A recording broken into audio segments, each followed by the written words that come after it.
Sir ये जो 12 तारीख डॉक्टर का राजेश का प्रोग्राम है आपका, उसके बारे में आज सर कुछ दिल्ली में बताएं आप हमें।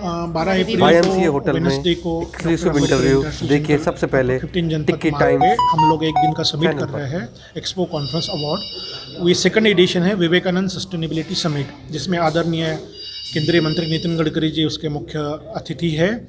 और हम सुबह से शाम तक दिन भर जो आज देश और दुनिया के सामने जो सस्टेनेबिलिटी की सबसे बड़ी समस्याएं हैं, जैसे हमारे यहाँ हिमालयन सस्टेनेबिलिटी का विषय है, ग्रीन हाइड्रोजन का विषय है, इलेक्ट्रिक व्हीकल का विषय है, सस्टेनेबल एग्रीकल्चर और फूड सिक्योरिटी का विषय है, ई वेस्ट का विषय है, ESG का विषय है, सस्टेनेबिलिटी एंड स्पिरिचुअलिटी का सस्टेनेबिलिटी से क्या रिलेशन है, role of youth in climate action. इस प्रकार से सारे जो एक महत्वपूर्ण सस्टेनेबिलिटी रिलेटेड इश्यूज़ है उसके बारे में सारे एक्सपर्ट्स आएंगे। गवर्नमेंट साइड से भी प्रेजेंटेशन होगा, कॉर्पोरेट वर्ल्ड से भी होगा, सिविक सोसाइटी से भी होगा। सब लोग आके इन समस्याओं के ऊपर सकारात्मक चर्चा करेंगे और उसकी जो एक उसका एक सार जो निकलेगा वो हम right authorities, prime minister's office हो या डिफरेंट मिनिस्ट्रीज़ हो या सेक्रेटरीज हो, उन तक हम पहुंचाएंगे। इसके अलावा जो सस्टेनेबिलिटी में देश में अलग अलग क्षेत्र में काम करने वाले लोग हैं, ऐसे सारे लोगों को हम अवार्ड भी देते हैं। लास्ट ईयर भी दिया था। इस बार हम लाइफ टाइम अचीवमेंट अवार्ड जो है स्वामी चिदानंद सरस्वती, जो है पूज्य स्वामी चिदानंद सरस्वती जी परमार्थ निकेतन के अध्यक्ष, उनको दे रहे हैं।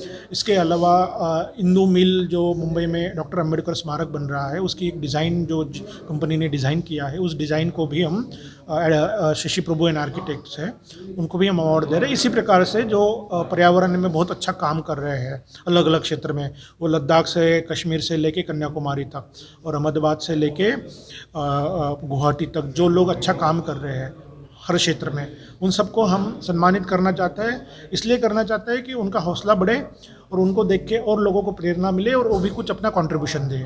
तो इस प्रकार से है। तो एक्सपो है, कॉन्फ्रेंस है, अवार्ड है, एक दिन का है और इसकी एंट्री कंप्लीट फ्री है।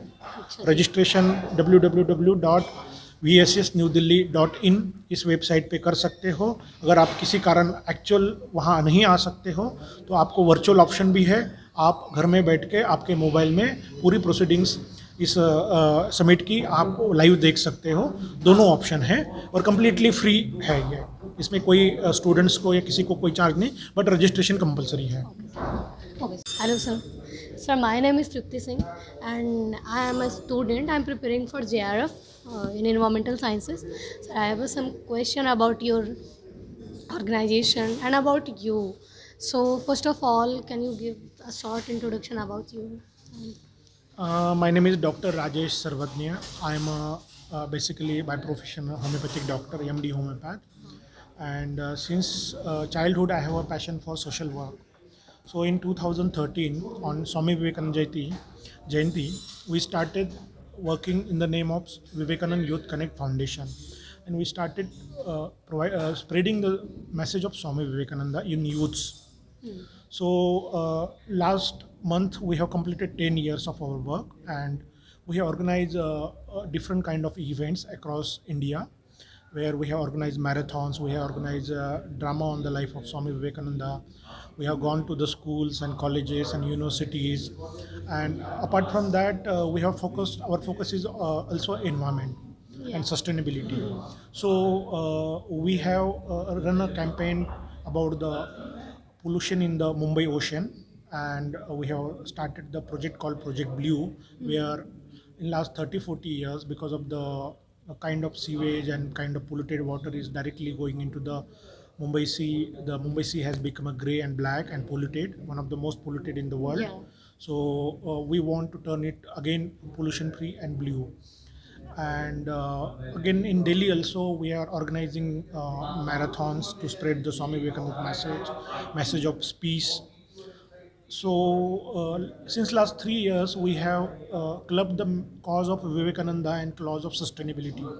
So last year we organized the Vivekananda Sustainability Summit in Delhi. It was a 2-day event. It's Expo, Conference and Awards, where one of the prominent speakers across the nation, they come together, and there were around 16 sessions where these people participated, and they discuss about the climate issue, climate crisis, and different aspects of the climate crisis and what can be the solution. So the corporate world came together. The corporate world was there, the NGOs were there, the startups were there, the bureaucratic side of India was there, and everybody came together and they discussed, and very good outcome came out of it, very good document came out of it, where we gave very good suggestions to the government, where how can there be a youth participation and public participation in the climate action. Okay sir, thank you sir. Next question is that कि आपका purpose क्या है pollution free India? My purpose is as same as the Honorable Prime Minister has Yeah, mentioned, sure. lifestyle for environment, life. हाँ. So I personally came from a small village in Maharashtra, Yeah. and last 25 years, 30 years back, I have seen myself Yeah. how we were living a climate conscious life, how we were close to environment, nature friendly people, and in last 30 years we have seen we have gone away from that lifestyle. So because of the modernization, westernization, because of the whatever development has happened, it is good for human beings, of course. It has got a lot of ease to the life of human beings. Apart from that, we have started using rampant use of single-use plastic has been started, rampant use of electronic devices, electric devices has been started, and the trees has been cut like anything to Yeah. develop the cities. Even the mining has done, rampant mining has been happening everywhere. And because I used to see there were hardly few vehicles on the roads, now roads are full of the vehicles, and they are because of that the air pollution is happening. Yeah, lead So, and last 30 years with the development, with the prosperity and the development, this climate crisis has come up. And if we would have acted cautiously, acted environment consciously, environment friendly, then these problems would have not arisen, and these problems are very grave, very serious, and they pose danger to the all future generations. Yeah. And we are the responsible for whatever the danger is going to happen for the future generations, and sustainability is the thing which takes care of your future generations without compromising your needs of present yeah, generation. yeah, exactly, sir. So I have seen that transformation, how people went away from climate conscious lifestyle, nature friendly lifestyle, to the rampant like greedy lifestyle in the modern world, where we have created this monsters like single use plastic, and then this pollution of the sea, the pollution of the air, pollution of the sand and land, soil has been Yeah. eroded, our rivers are drying, and our lakes are polluted, our lakes, our rivers, they pose very grave danger for the future generations. Yeah. So I thought we should start talking about it. Yeah. We should bring together the like-minded people and create some awareness, as well as create some advocacy with the government. So advocacy and awareness, these are the two things which we are doing. या तो sir आपको क्या लगता है कि आपने जो start करा है इसमें गवर्नमेंट का सपोर्ट है आपको?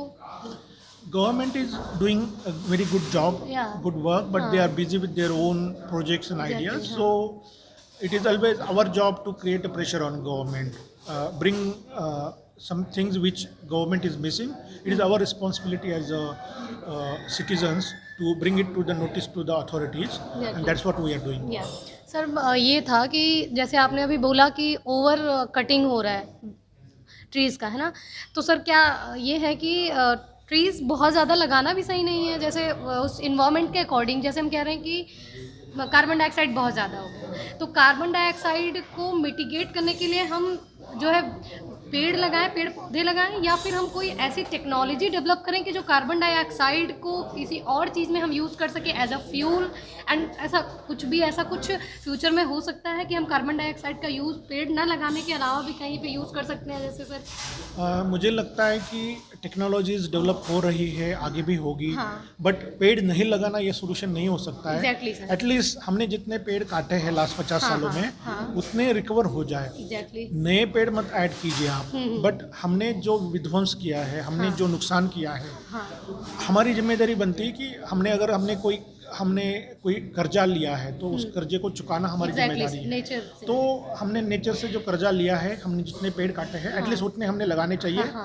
We are not for the over forestation कि बहुत ज़्यादा पेड़ ही लगाते रहो, ऐसा नहीं है। बट ऐसा होता भी नहीं है, बचता भी नहीं है सर, जितना लगाया जाता है उतना। तो हम चाहते हैं कि टेक्नोलॉजीज अपना काम करेगी फ्यूचर में, बट पेड़ नहीं लगाना कोई सोल्यूशन नहीं है। पेड़ लगाते रहे और पेड़ को जगाते रहे। पेड़ लगाने से हमारी ड्यूटी खत्म नहीं होती। पेड़ वो अपने बेटे की तरह पालते हैं लोग, पेड़ लगाते हैं। ओके सर, तो सर मैं ये आपसे पूछना चाह रही थी कि आपने ये जो आपने जो थीम रखा है विवेकानंद जी को, तो उन्होंने पोल्यूशन के लिए या फिर ग्रीन इंडिया के लिए क्या किया था जो आप विवेकानंद को ही क्यों चुने? आप और भी लोग हैं जिनको आप सस्टेनेबिलिटी केवल एनवायरमेंटल सस्टेनेबिलिटी नहीं है। सस्टेनेबिलिटी सोशल सस्टेनेबिलिटी है, कल्चरल सस्टेनेबिलिटी है, इकोनॉमिक सस्टेनेबिलिटी, एनवायरमेंटल। सो चारों सस्टेनेबिलिटियों के बारे में आप पढ़ोगे और विवेकानंद का कार्य जो है, विवेकानंद के जो विचार है, तो उसको पढ़ोगे तो आप उसमें 90% मैच पाओगे। हाँ, सोशल सस्टेनेबिलिटी में 100% मैच पाओगे, इकोनॉमिक सस्टेनेबिलिटी में, कल्चरल सस्टेनेबिलिटी में 100, एनवायरमेंटल सस्टेनेबिलिटी में। अब क्योंकि समस्या उस वक्त थी मगर इतनी ग्रेव नहीं थी। भारत में कोई इंडस्ट्रियलाइजेशन नहीं हुआ था, कोई हाईवेज नहीं बने थे, ना हमने पहाड़ काटे थे, ना हमने जंगलों को तोड़ा था उस वक्त। बट फिर भी समस्याएं थी, फिर समस्याओं की शुरुआत हुई थी। तो मुझे लगता है विवेकानंद को आप पढ़ोगे और सस्टेनेबिलिटी के कॉजेस और सस्टेनेबिलिटी को पढ़ोगे तो ये sustainability and Vivekananda they are synonymous. और विवेकानंद एक यूथ आइकॉन है देश के, सबसे रिस्पेक्टेड संत है, ग्लोबल विचार वाले हैं, अंतर्राष्ट्रीय विचार रखने वाले हैं। और ये जो सस्टेनेबिलिटी की समस्या है वो भी एक ग्लोबल समस्या है। तो एक ग्लोबल यूथ आइकॉन को एक ग्लोबल प्रॉब्लम के साथ क्लब करके उसकी एक्सेप्टेंस हमारे भारतीय समाज में और भारतीय तरुणों में बढ़ाना, उसके लिए हम विवेकानंद और सस्टेनेबिलिटी ये शब्द का प्रयोग करते हैं। Thank you sir. आप अभी जो है मुंबई में एक सबमिट किए थे, उसका क्या इम्पैक्ट पड़ा, मतलब लोगों पे आपको कुछ? मुंबई में हमने एक मुंबई सस्टेनेबिलिटी समिट किया था एक दिन का, जिसमें मुंबई बहुत बड़ा शहर है, उसमें भी वही है कि मुंबई में 40-50% स्लम में रहते हैं लोग। तो डीस्लमिफाई करना मुंबई को, मुंबई के स्लम से मुंबई को लोगों को हर व्यक्ति को एक घर मिले, उसको अच्छे से उसमें एक टॉयलेट हो, अच्छे रहने की सुविधा हो, अच्छा पानी सप्लाई हो, वाटर सप्लाई हो, एक अपेक्षा होती है एक हाउसिंग की। तो वो एक विषय था। मुंबई के समुद्र के प्रदूषण का विषय था, मुंबई की ट्रैफिक की समस्या का विषय था, मुंबई का हेरिटेज दिन ब दिन कम हो रहा है। हम देखते हैं कि पश्चिमी जगत में हेरिटेज के ऊपर ही उनका टूरिज़्म चलता है, टूरिज़्म के ऊपर उनकी इकोनॉमी चलती है। हमारे पास इतना अच्छा हेरिटेज होने के बावजूद भी हमने उसको प्रिजर्व नहीं किया, प्रोटेक्ट नहीं किया, आगे बढ़ाया नहीं। तो ये सारी मुंबई की समस्याएं हैं। उन समस्याओं के बारे में मुंबई के जो प्रोमिनेंट लोग हैं अलग अलग क्षेत्र के, कोई टॉप के आर्किटेक्ट थे, टॉप के साइंटिस्ट थे, टॉप के इंडस्ट्रियलिस्ट थे, टॉप के एकेडमिशियंस थे, टॉप के ब्यूरोक्रेट्स थे, जैसे कि प्रिंसिपल सेक्रेटरी अर्बन डेवलपमेंट उसमें आए थे, प्रिंसिपल सेक्रेटरी एनवायरनमेंट उसमें आए थे, मुंबई के टॉप कंजर्वेशन आर्किटेक्ट्स और आर्किटेक्ट आए थे वहाँ, उसमें ट्रांसपोर्ट एक्सपर्ट्स आए थे मुंबई के। तो अलग अलग फील्ड के जो मुंबई की समस्याओं के बारे में जिनको पता है, तो गवर्नमेंट भी उसमें साथ में थी, प्राइवेट सेक्टर भी साथ में था, कॉर्पोरेट वर्ल्ड भी साथ में था, कॉलेज का यूनिवर्सिटीज़ का युवा भी साथ में था। हमने सब ने उस विषय को बहुत अच्छे से डिस्कस किया, समस्याओं को डिस्कस किया, उसका समाधान कैसे होना चाहिए उसके बारे में डिस्कस हुआ। और उसमें गवर्नमेंट साथ में थी और उन्होंने हमें प्रॉमिस किया है कि इन सारी समस्याओं के ऊपर सकारात्मक समाधान के लिए हम कोशिश करेंगे। Very good. अच्छा सर, ये जो ब्लू सी का आपका क्या पर्पस है? ब्लू सी समझाइए। प्रोजेक्ट ब्लू जो हमने चलाया है और चला रहे हैं कि मुंबई का जो वेस्ट वाटर जो है मुंबई के लोगों का, मुंबई में एमएमआर रीजन में 2.5 करोड़ 3.5 करोड़ लोग रहते हैं। तो वो जो मुंबई का वेस्ट वाटर जो है, जैसे कि सीवेज, इंडस्ट्रियल वेस्ट और सीवेज वेस्ट, वो सारी डायरेक्टली मुंबई के खाड़ियों में, क्रिक्स में और मुंबई के समुद्र में डायरेक्टली बिना ट्रीटमेंट छोड़ी जाती है, 90% ऑलमोस्ट। तो उसके कारण करोड़ों लीटर पानी हर घंटे जो दूषित Pollute पानी हो है, रहा है। दूषित पानी है हाँ। जिसमें केमिकल वेस्ट है, इंडस्ट्रियल वेस्ट है, सीवेज है, वो सारा समुद्र में जाता है। हाँ, हाँ। और उसके कारण समुद्र जो नीला होना चाहिए, स्वच्छ होना चाहिए। आप देखो मुंबई में अभी कभी फ्लाइट में लैंड करते हो या टेक ऑफ, मुंबई में 2 किलोमीटर तक पूरे मुंबई के कोस्ट में ब्लैक और मडी वाटर है, पोल्यूटेड वाटर है।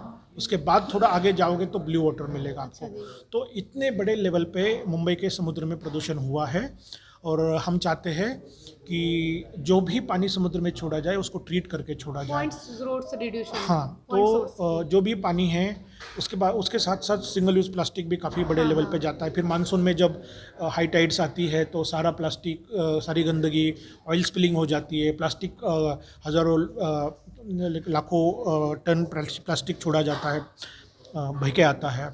ये सारी समस्याएं हैं। तो हमने गवर्नमेंट से काफ़ी एडवोकेसी की, हमारे साथ जैसे काफ़ी संस्थाओं ने एडवोकेसी की, किसी ने जुडिशल एक्टिविज़म किया, किसी ने PIL दाखिल की और सरकार को झुकना पड़ा। और अभी एटलीस्ट BMC के एरिया में 26,000 करोड़ रुपए के 7 बहुत बड़े सीवेज ट्रीटमेंट प्लांट्स मुंबई में बन रहे हैं और 70 to 80% मुंबई का जो सीवेज है और जो वेस्ट वाटर है वो ट्रीट करके ही समुद्र में छोड़ा जाएगा। मुझे लगता है अगले 4-5 सालों में उसका समाधान हाँ हाँ। दिखेगा हमें। पॉइंट सोर्स रिडक्शन से है सर, STPs बन रहे हैं। या 7 STPs बन रहे हैं बहुत बड़े और 26,000 करोड़ रुपए उसके लिए अलॉट करके उसके टेंडर्स भी निकले हैं। तो ये हमने सबने एक्टिविस्ट है, सिविक सोसाइटी है, सबने सरकार पे दबाव बनाने के कारण ही हुआ। और सबका मैं ये करता हूँ कि किसी एक संस्था के कारण नहीं हुआ है, सबने मिलके किया है, सबका उसमें योगदान है। Thank you so much, sir. It was nice to meet you. Thank you so much, sir.